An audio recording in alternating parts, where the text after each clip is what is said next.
The following are some of Aesop's best-loved fables.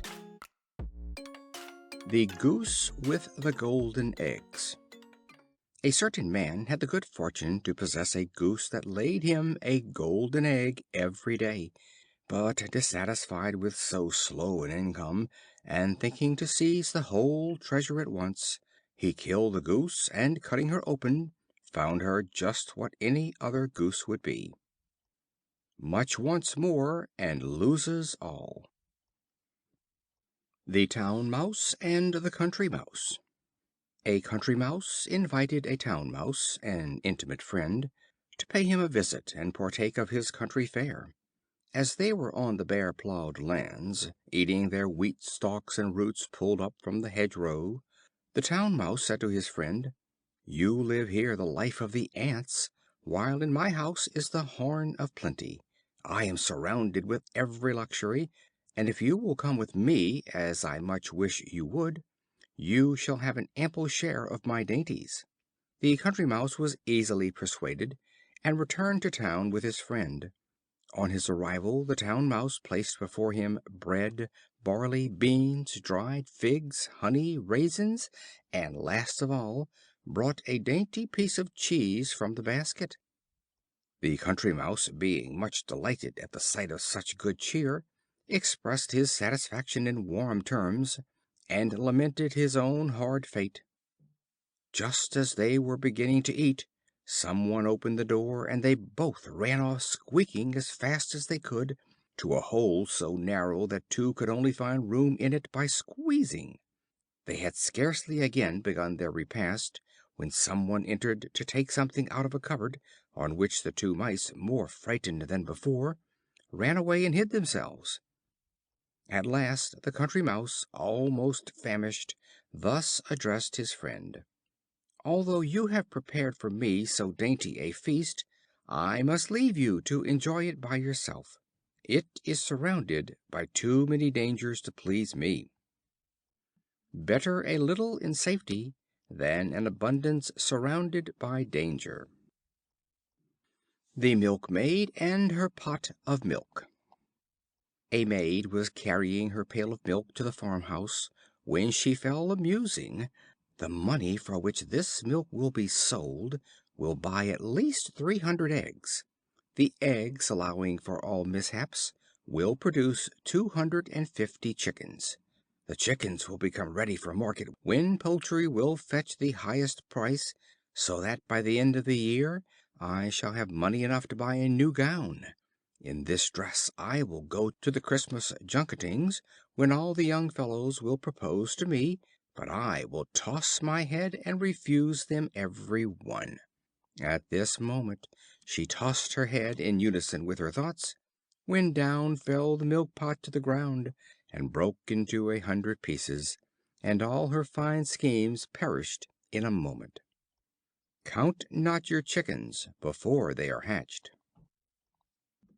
The Man and the Satyr. A Man and a Satyr once formed a bond of alliance. One very cold wintry day, as they talked together, the Man put his fingers in his mouth and blew on them. On the Satyr inquiring the reason, he told him that he did it to warm his hands. Later on in the day they sat down to eat, the food prepared being quite scalding. The Man raised one of his dishes towards his mouth and blew in it. On the Satyr again inquiring the reason, he said that he did it to cool the meat. "I can no longer consider you as a friend," said the Satyr. "A fellow who with the same breath blows hot and cold I could never trust. A man who talks for both sides is not to be trusted by either."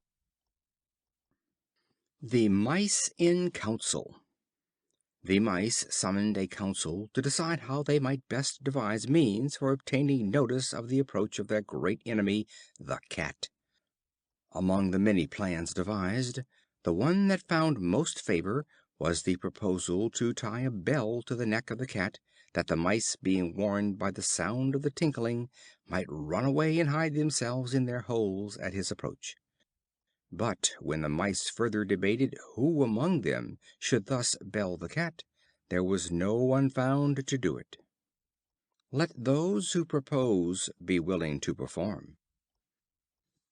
The Fighting Cocks and the Eagle.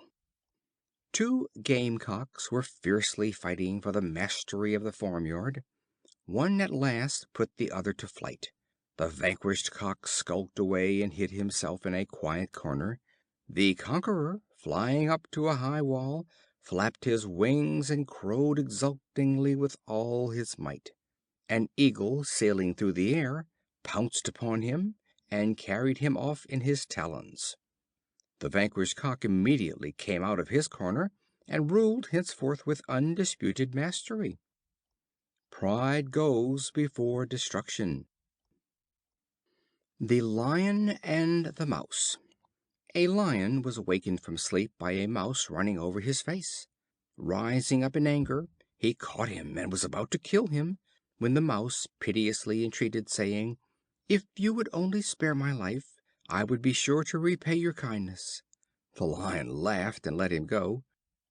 It happened shortly after that the Lion was caught by some hunters, who bound him by strong ropes to the ground. The Mouse, recognizing his roar, came up and gnawed the rope with his teeth, and setting him free, exclaimed, "You ridicule the idea of my ever being able to help you, not expecting to receive from me any repayment for your favor. But now you know that it is possible for even a Mouse to confer benefits on a Lion. No one is too weak to do good."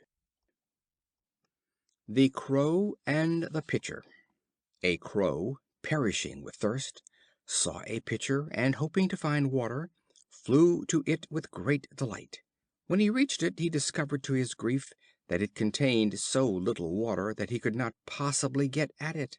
He tried everything he could think of to reach the water, but all his efforts were in vain.